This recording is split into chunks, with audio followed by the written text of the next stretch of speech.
Bienvenidos a un nuevo episodio del podcast El Cafecito Latinoamericano, tu pausa para un cafecito con las últimas noticias de la región. Bolivia arde. Durante estas semanas el país fue testigo de manifestaciones, muertos, policías emboscados con dinamita, una interna partidaria y un país que, a solo semanas de las elecciones presidenciales, puede caminar al borde del abismo. ¿Cómo llegamos hasta acá?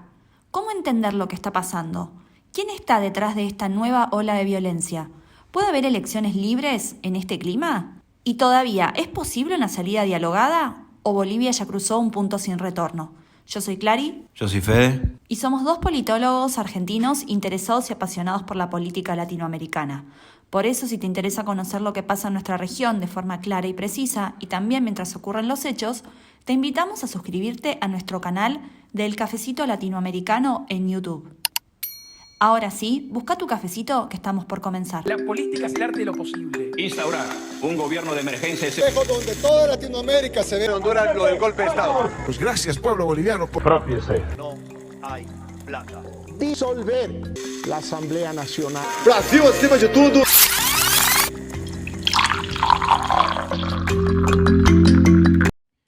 Clary, para empezar, ¿cómo llegamos al punto en que manifestantes y policías mueren en enfrentamientos callejeros en plena campaña electoral? Bueno, la escalada de violencia en Bolivia es el resultado de una combinación explosiva. Como venimos hablando desde hace varios capítulos, hay una fractura política dentro del partido oficialista, una deslegitimación institucional, hay tensiones territoriales y una crisis económica profunda. Desde hace un año que venimos observando lo que pasa en Bolivia, cuyo conflicto llegó a un punto álgido cuando el presidente Arce denunció un intento de golpe de Estado hace un año. Durante estos meses los conflictos siguieron, pero todo empeoró después de la inhabilitación a Evo Morales como candidato presidencial en abril del 2025. Hace algunas semanas, el Tribunal Constitucional Plurinacional ratificó que no puede postularse nuevamente por haber superado el número máximo de mandatos presidenciales y sus bases reaccionaron con protestas y con bloqueos en zonas claves como el Trópico de Cochabamba y Potosí, que es el lugar en donde Evo concentra su poder sindical y cocalero. Y todo empeoró esta semana. Sí, sumado a todo lo que venimos diciendo, estos días la violencia volvió a escalar rápidamente.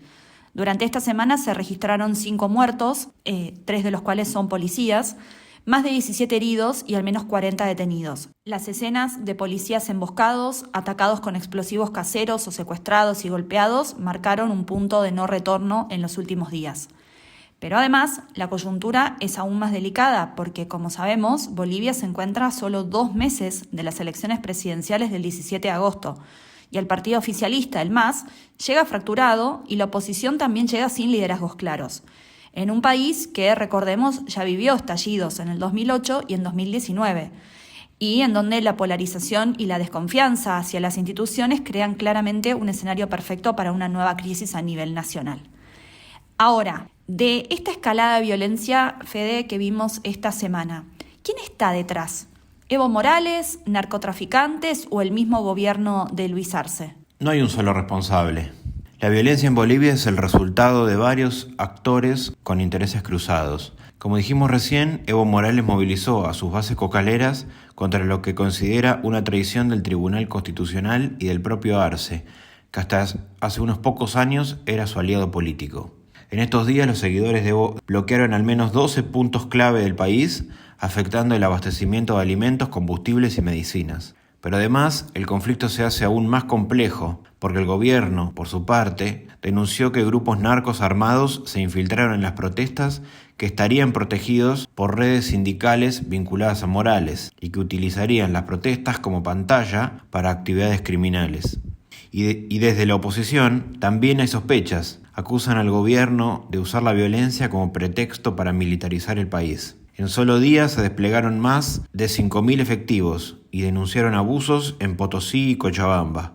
En resumen, hay una disputa de poder donde se mezclan política, aparato estatal y crimen organizado. Al principio mencionamos que las manifestaciones de esta semana incluyeron ataques a policías con dinamita y también hubo uso de explosivos por parte de los manifestantes. ¿Qué sabemos de eso? Sí, entre el 7 y el 11 de junio Bolivia vivió una de sus semanas más violentas en años.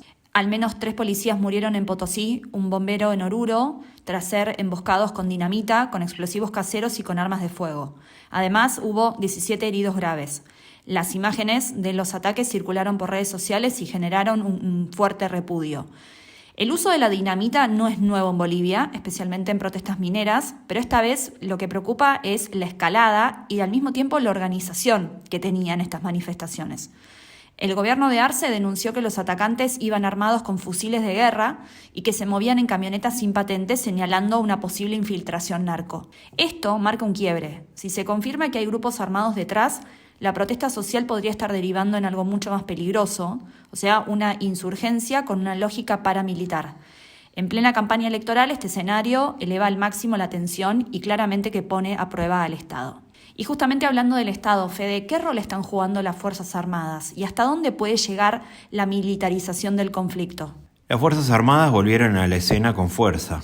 Tras los hechos violentos en Potosí y Cochabamba, el gobierno desplegó más de 5.000 efectivos entre policías y militares para contener las protestas. Según el ministro del Interior, se busca restablecer el orden democrático, pero el despliegue militar genera fuertes tensiones. Y también hablábamos de la cuestión económica. ¿Cuánto está influyendo la crisis económica en el enojo social que hoy vemos en las rutas y en las manifestaciones? Muchísimo. Bolivia atraviesa su peor momento económico en años. En 2024, el crecimiento fue de apenas 1,3% y para este año se espera apenas un 1,5%. El déficit fiscal ronda el 8% del PBI y las reservas internacionales cayeron de 15.000 millones en 2014 a menos de 1.800 millones en 2025.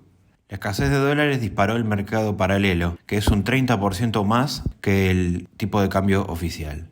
Las importaciones y el acceso a alimentos y combustibles están cada vez más comprometidos, y la crisis energética agravó todo.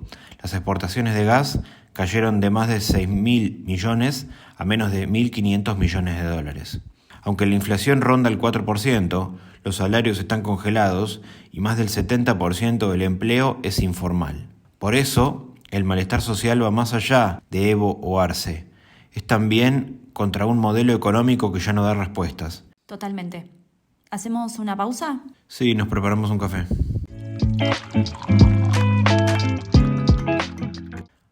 ¿Hay condiciones para celebrar elecciones libres, seguras y transparentes en este contexto? Y a menos de 2 meses de las elecciones del 17 de agosto, Bolivia está muy lejos de ofrecer condiciones ideales para una votación libre y segura. Como dijimos, la campaña incluyó manifestaciones, bloqueos en 12 puntos del país, muertos, decenas de heridos y en paralelo un clima de polarización que crece y la confianza en las instituciones que por el contrario está por el piso. Como si esto fuera poco, el Tribunal Electoral enfrenta fuertes críticas, tanto desde el ala evista por haber inhabilitado a Evo Morales como candidato, pero también incluso desde la oposición. En paralelo, las Fuerzas Armadas están desplegadas en zonas sensibles y eso pone en duda la libertad de la campaña y hasta del propio voto. Además, por ahora ni la OEA ni la ONU confirmaron aún su participación plena como veedores. Además, encima, hay dudas sobre el padrón electoral. En el año 2023 se denunciaron más de 800.000 registros con irregularidades.